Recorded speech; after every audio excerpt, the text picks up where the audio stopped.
You know, the CDC reported that today 1 in 3 teen girls are seriously considering attempting suicide.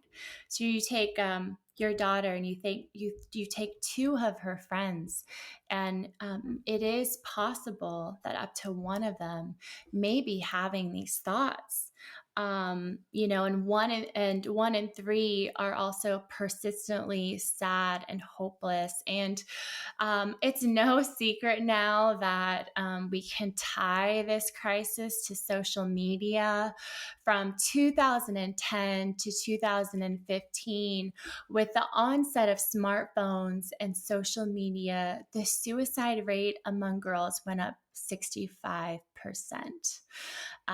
Even Facebook's own whistleblowers, Frances Haugen, came out and reported the clear evidence, even that Facebook knows, of how it is damaging youth and absolutely destroying their lives, but it's not being prevented. And of course, there's many factors at play. It's like I shared in my story, it's not just one thing. I mean, there's trauma, there's abuse, there's family issues, there's pressures. But social media, it just pours so much fuel on the fire that already may be stirring in a young person's life. And it's really all that comes with it. And it's how it's being used. You shared this too, Arlene, that, anything more than 2 hours of screen time a day really becomes detrimental. And so, I know you allow technology in your home, but it's how it is used, it's how much it is used. So all that comes with it, comparison, the bullying, pornography, girls as young as 11, the average age of girls, young people are seeing pornography at the age of 11.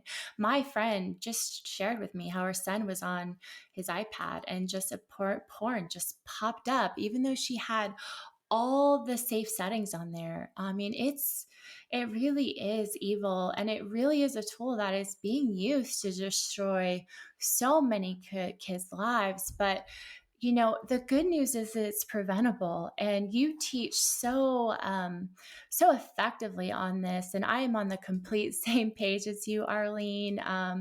And I love what you do for your kids. There is another way. I know you and I both are support like the Gab phone as a healthy alternative. I personally believe that I know this conversation applies, of course, to boys as well, but I think our focus today is especially for parents of daughters. And that I believe that pretty much any girl, like really, social media should not be in her life. I know that's extreme, but yeah, yeah, extreme. And you think of how many girls and boys too are in anti-anxiety medications, antidepressants, and they're still given access to social media. So it's like giving an alcoholic an open tab at a bar. I mean, you cannot properly treat anxiety or depression or eating disorders or sexual identity issues and give your child full access, unlimited access to the internet, because that is just going to make it worse and worse. So, you know, it's extreme, but I was just with a friend, and her daughter has a Gab phone too, and I told her, I was like, you are so lucky, you are so fortunate that you're not living the way that these other girls are, that you have time to do things that you love, that you're not going to be as distracted, you're not going to be prone to bullying or being hyperly self-focused or comparison. I mean, there is another way to live. And when I love talking to my high school girls,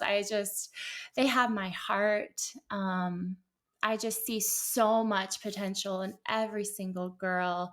But I also see so much struggle, like so much bondage. And so when I speak to girls, I don't shame them for, having mental health issues or social media, but I do share that, you don't have to live that way. 8 hours a day over the course of your freshman year to your senior year comes out to 486 days. And I tell them in that time, you can travel from Earth to Mars, from Mars back to Earth, and from Mars back to Earth. You can also sail to and from Hawaii 20 times. So I ask them, what do you want to do with your one and only precious life?